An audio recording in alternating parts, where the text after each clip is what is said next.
Micro finance തട്ടിപ്പിൽ Vellappally നടേശനെതിരെ കേസെടുക്കണമെന്ന VS. അച്യുതാനന്ദന്റെ ഹർജിയിൽ Thiruvananthapuram vigilance പ്രത്യേക കോടതി ഈ മാസം 20-ന് വിധി പറയും. പിന്നാക്ക വികസന കോർപ്പറേഷനിലെ ജില്ലാ ഓഫീസർമാരും തട്ടിപ്പിൽ പങ്കാളികളാണെന്ന് വിജിലൻസ് ലീഗൽ അഡ്വൈസർ കോടതിയെ അറിയിച്ചു. അതേസമയം മൈക്രോ ഫിനാൻസിൽ 80 ലക്ഷം രൂപയുടെ തട്ടിപ്പ് നടന്നെന്ന് കണ്ടെത്തിയ രഹസ്യ പരിശോധനാ റിപ്പോർട്ട് വിജിലൻസ് കോടതിയിൽ സമർപ്പിച്ചു.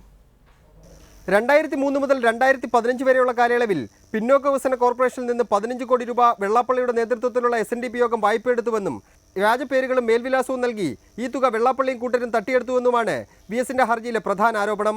പണം നൽകുന്നവരിൽ നിന്ന് 5% കൂടുതൽ പലിശ ഈടാക്കരുതെന്ന നിബന്ധന കാറ്റിൽ പറത്തി 18% വരെ പലിശയ്ക്കാണ് ഈ പണം വെള്ളാപ്പള്ളി നൽകിയതെന്നും വി.എസിന്റെ അഭിഭാഷകൻ കോടതിയിൽ വാദിച്ചു. എന്നാൽ യൂണിറ്റുകൾ ചെയ്ത തെറ്റിന് നേതൃത്വം എങ്ങനെ കുറ്റക്കാരാകുമെന്ന് കോടതി സംശയം പ്രകടിപ്പിച്ചു.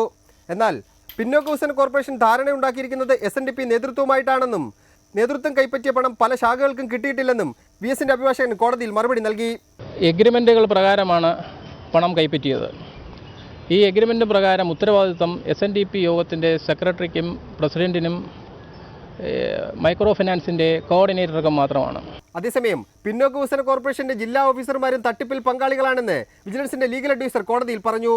ഓരോ വർഷവും നൽകുന്ന തുകയുടെ കണക്ക് കൃത്യമായി ബോധിപ്പിച്ച ശേഷം മാത്രമേ പിറ്റേ വർഷം പണം നൽകാവൂ എന്ന നിബന്ധനയുണ്ട്. എന്നാൽ ഉദ്യോഗസ്ഥർ ഇത് പാലിച്ചിട്ടില്ലെന്നും വിജിലൻസിന്റെ ലീഗൽ അഡ്വൈസർ CC അഗസ്റ്റിൻ കോടതിയെ അറിയിച്ചു.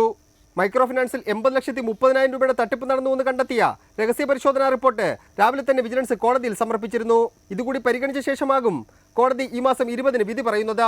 റിപ്പോർട്ടർ, തിരുവനന്തപുരം.